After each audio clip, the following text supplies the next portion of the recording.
content of this program is intended for people who are blind and print impaired.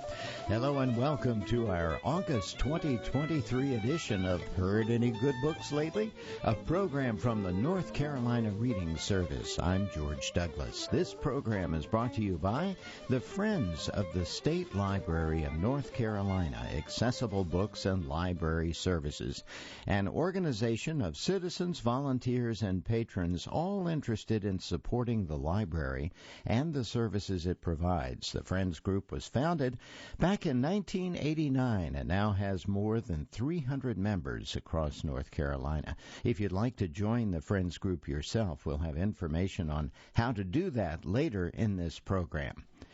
This program is all about books available from the State Library of North Carolina, Accessible Books and Library Services. Now, the library has more than 86,000 titles in its collection. Books and magazines are available in large print, braille, and talking books as well. The library also has more than 11,000 patrons across the state, and if you're not a patron but are interested in becoming one, I'll have more information about that as well at the end of this program. Now, this month we'll take a look at some of the most popular books checked out in the month of July at the State Library of North Carolina, Accessible Books and Library Services. Our first book on this program today is entitled The Finders. It's a Mace Reed canine mystery by Jeffrey B. Burton. Now, Burton's The Finders marks the beginning of a fast-paced new mystery series featuring a heroic golden retriever cadaver dog named Vera and her handler, Mason Reed. Mason, or Mace Reed, lives on the outskirts of Chicago and specializes in human remains detection. He trains dogs to hunt for the dead. Reed's coming off a taxing year, mourning the death of a beloved Springer Spaniel, as well as the dissolution of his marriage. He adopts a rescue dog with a mysterious past, a golden retriever named Vera. And when Reed begins training Vera as a cadaver dog, he comes to realize just how special the newest addition to his family truly is. Suddenly, Reed and his prize pupil find themselves hurled into a taxing murder case, which will push them to their very limits. Paired with determined Chicago police officer Kippy Grimm, Mace must put all his trust in Vera's abilities to thwart a serial killer who now has set his sights on Mace himself. Sounds like a good thriller and an interesting one, particularly if you are interested in stories about dogs. It's Jeffrey B. Burton's book, The Finders, a Mace Reed canine mystery by Jeffrey B. Burton. Next, let's talk about a book called The No-Show by Beth O'Leary. Three women who seemingly have nothing in common find that they're involved with the same man in this smart new romantic comedy by Beth O'Leary, best-selling author of The Flat Share. Here's the plot. Simone is a quick-tempered life coach with way too much on her plate. Miranda is a tree surgeon used to being treated as just one of the guys on the job. Jane is a soft-spoken volunteer for the local charity shop with zero sense of self-worth. These three women are strangers who have only one thing in common. They've all been stood up on the same day, the very worst day to be stood up, on Valentine's Day. And, unbeknownst to them, they've all been stood up by the same man. Once they've each forgiven him for standing them up, they are all in serious danger of falling in love with a man who may have not just one or two, but three women on the go. Is there more to him than meets the eye? Where was he on Valentine's Day anyway? And will they each untangle the truth before they all get their hearts broken? The name of the book is The No-Show, and it's by Beth O'Leary.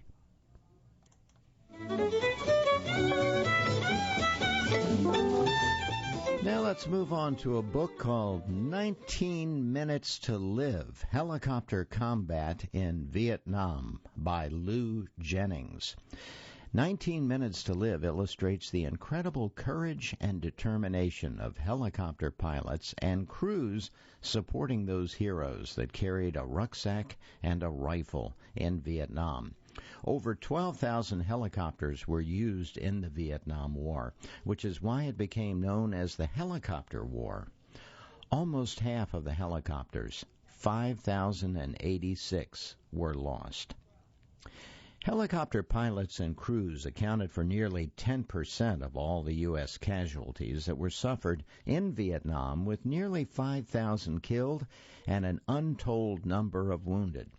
Lou Jennings, the author, flew over 700 Air Cavalry Cobra gunship helicopter missions, and he received 3 Distinguished Flying Crosses for valor. This memoir describes firsthand the harrowing experiences of helicopter pilots and crews in combat operations, from the far south to the DMZ, the Demilitarized Zone, including the infamous A Shau Valley, Hamburger Hill, LZ Airborne, and others. It's a book called 19 Minutes to Live, Helicopter Combat in Vietnam, written by the author who had the experience in Vietnam himself, Lou Jennings. Now let's take a look at a novel entitled Sister Stardust, and it's by Jane Green. This is a review about this book, and it's one I think you'll enjoy. For most of my adult reading life, says the reviewer, Jane Green has been my go-to author when I'm in the mood for escapism. From The Patchwork Marriage to Falling, there's not a novel of hers I haven't adored, and when I recently interviewed her on my podcast about the books that she's taken with her to a desert island, it was a true highlight of my career so far. And so when Jane announced during lockdown that she was writing a new novel, this time set in Morocco and her first since 2017, I eagerly awaited the release of Sister Stardust by Jane Green, a unique take on historical fiction.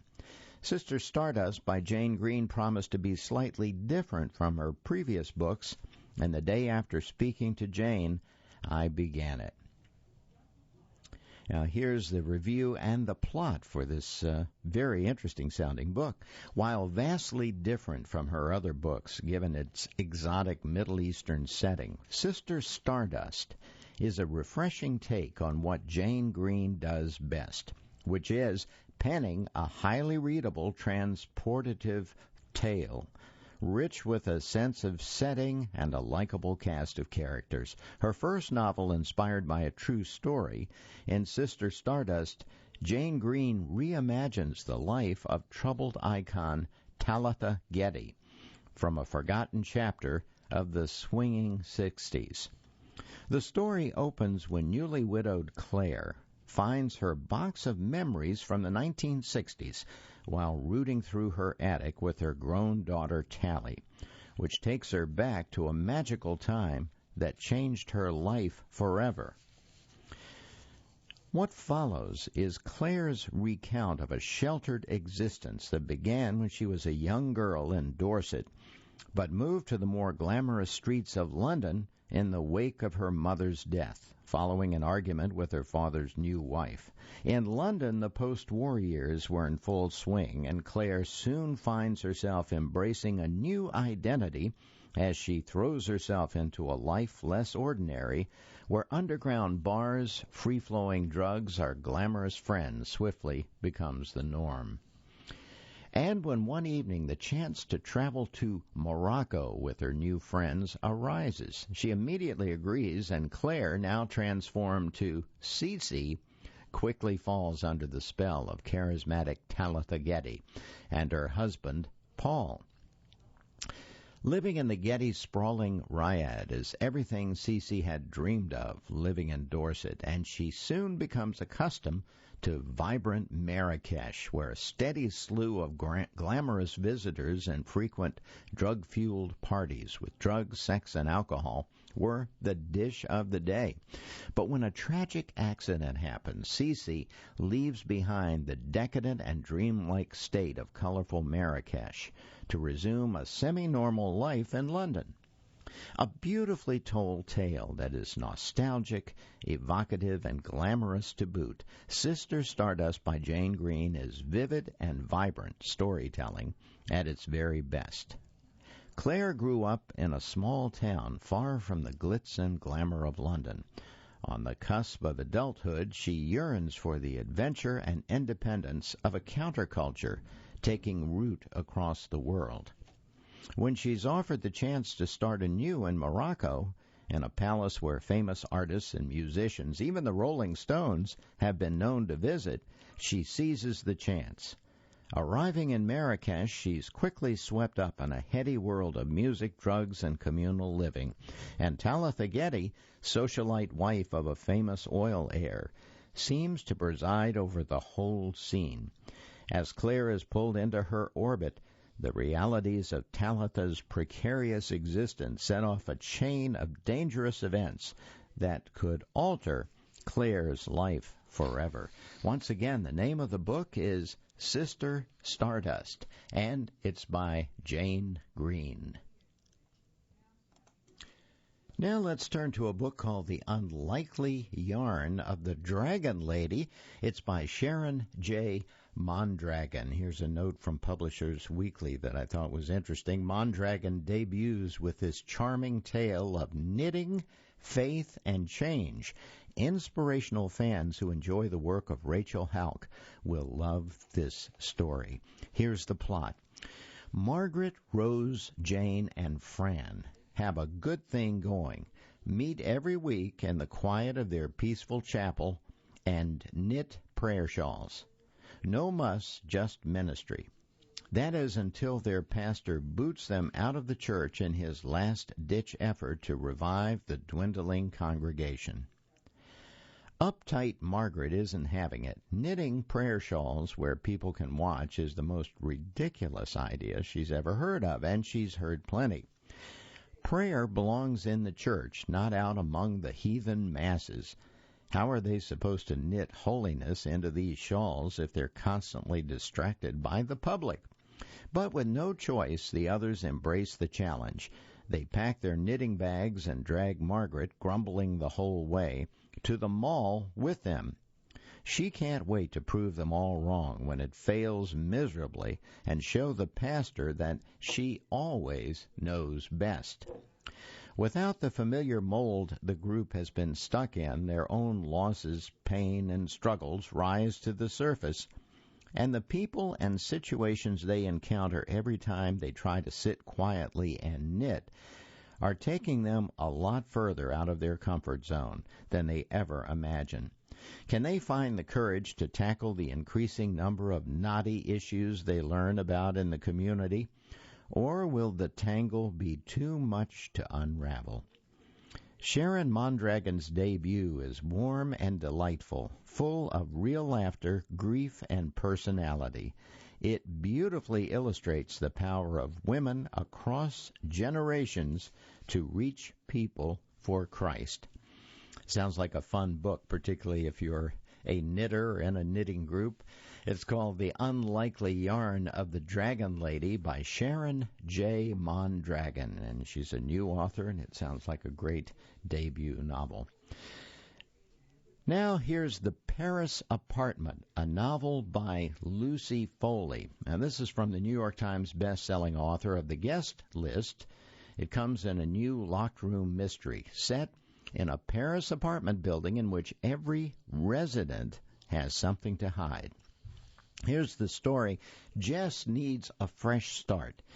She's broke and alone, and she's just left her job under less than ideal circumstances.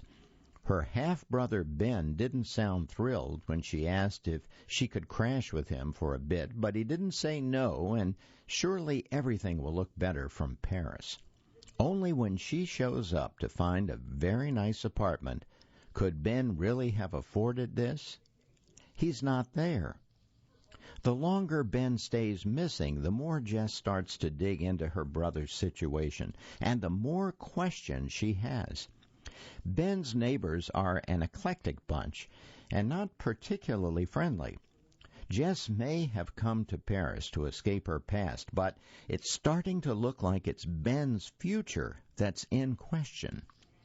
The socialite, the nice guy, the alcoholic, the girl on the verge, the concierge. Everyone's a neighbor, everyone's a suspect, and everyone knows something that they are not telling. What's it all about? Well, you have to read or listen to this one to find out. It's called The Paris Apartment, and it's a novel by Lucy Foley. And you're listening to Heard Any Good Books Lately, our August 2023 edition. I'm George Douglas. This is an exclusive production of the North Carolina Reading Service. Thanks for joining me today. Now let's get on to another book. This one is called Tiger in the Seat, The Ditching of Flying Tiger 923 and the Desperate Struggle for Survival by Eric Lindner. That's Lindner. September 1962. On a moonless night over the raging Atlantic Ocean, 1,000 miles from land, the engines of Flying Tiger Flight 923 to Germany burst into flames, one by one. Pilot John Murray didn't have long before the plane crashed headlong into the 20-foot waves at 120 miles per hour as the 4 flight attendants donned life vests, collected sharp objects, and explained how to brace for the ferocious impact. 68 passengers clung to their seats. Elementary school children from Hawaii, a teenage newlywed from Germany, a disabled Normandy vet from Cape Cod, an immigrant from Mexico, and 30 recent graduates of the 82nd Airborne's Jump School. They all expected to die. Murray radioed out Mayday as he attempted to fly down through gale-force winds into the rough water. Hoping the plane didn't break apart when it hit the sea, only a handful of ships could pick up the distress call so far from land.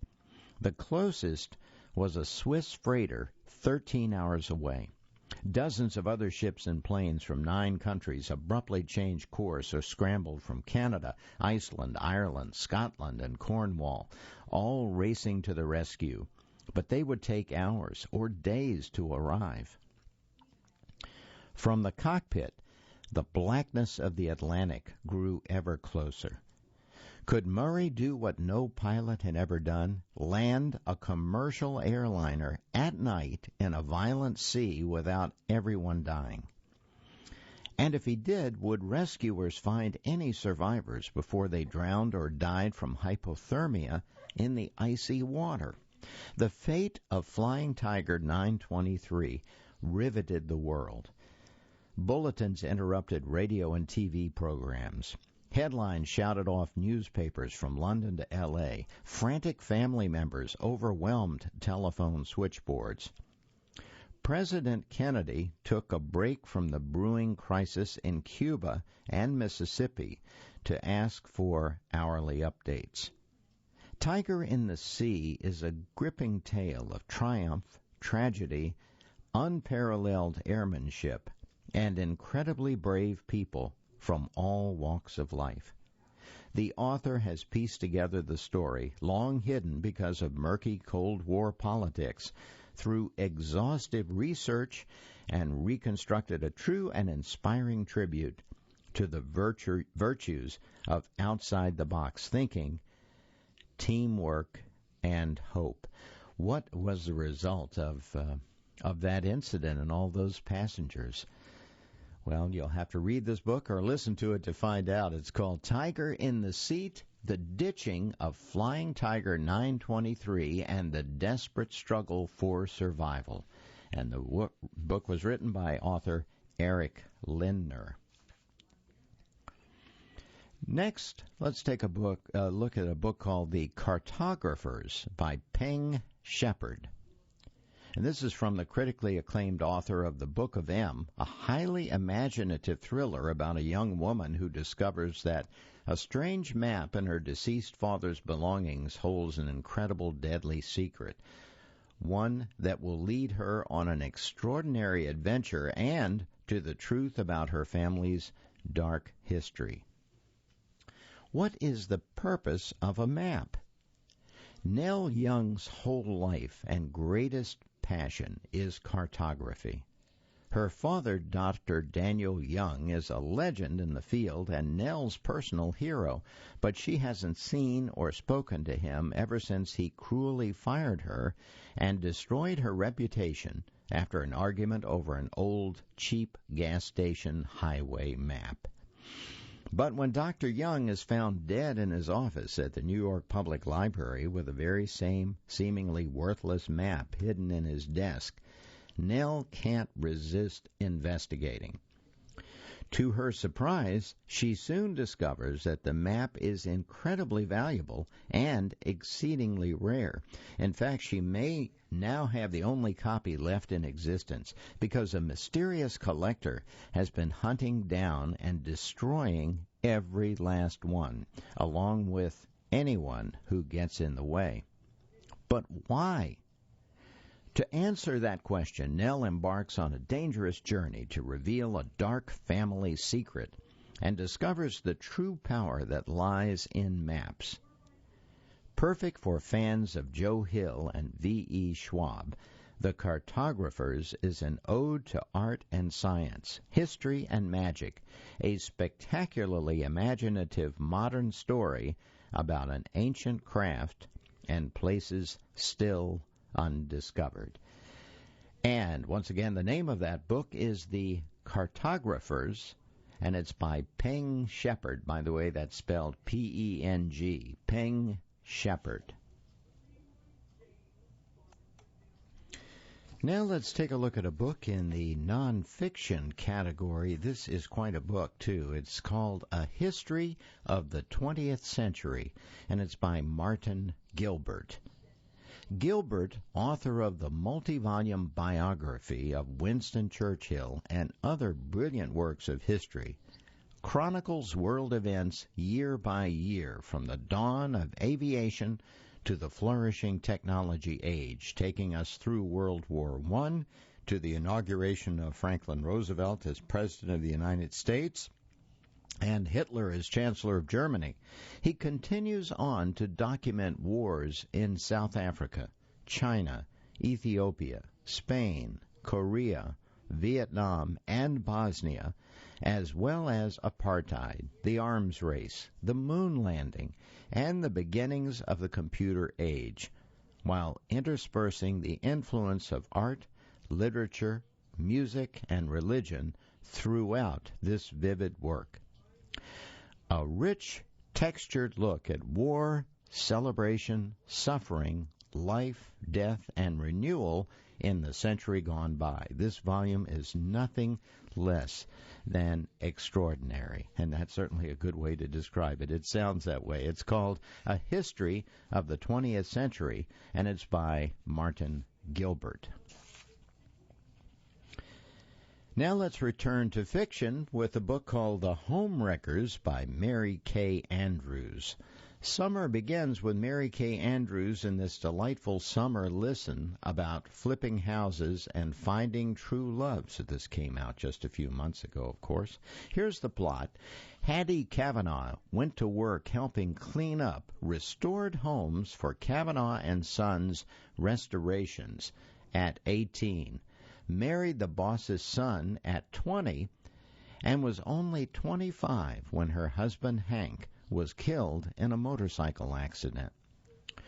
Broken-hearted but determined to continue the business of their dreams, she takes the life insurance money, buys a small house in a gentrifying neighborhood, flips it, then puts the money into her next project. But that house is a disaster and a money loser which rocks her confidence for years to come.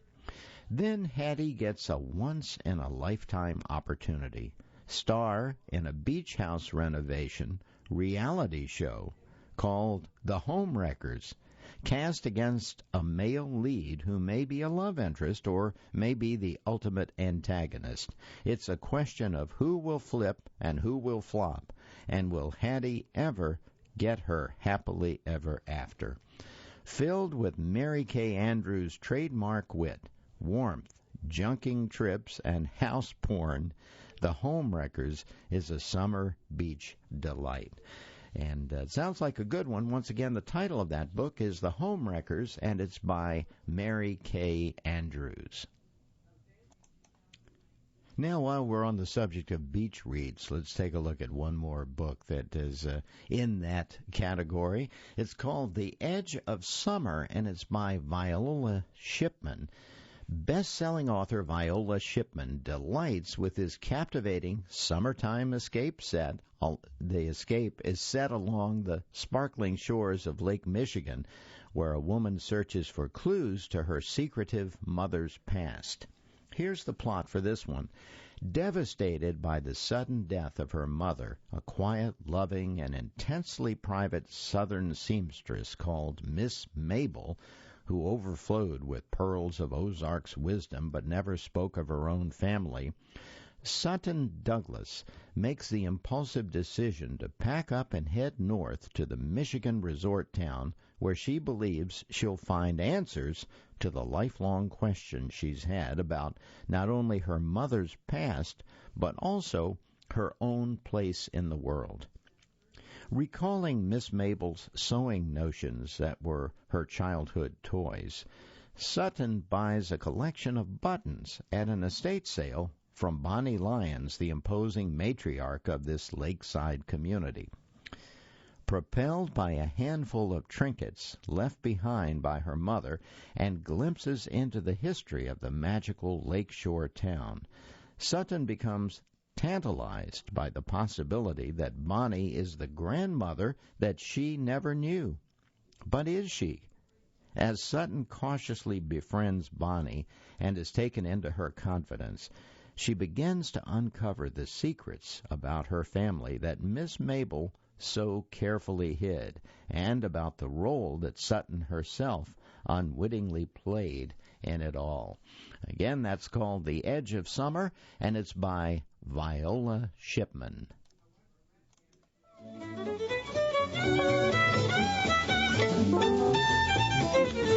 And that's all the time we have for this month's edition of Heard Any Good Books Lately. I'm George Douglas. I hope you enjoyed the program. If you'd like more information about how to become a patron of the State Library of North Carolina Accessible Books and Library Services, simply Google or search for Accessible Books, North Carolina Library, or call toll-free 888-388-2460. That's 888-388-2460.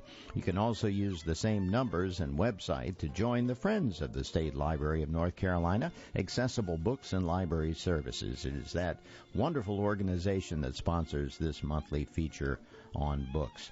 This program is intended for people who are blind or print impaired. Heard Any Good Books Lately will be available right after this broadcast at our website, ncreadingservice.org. So long until next time.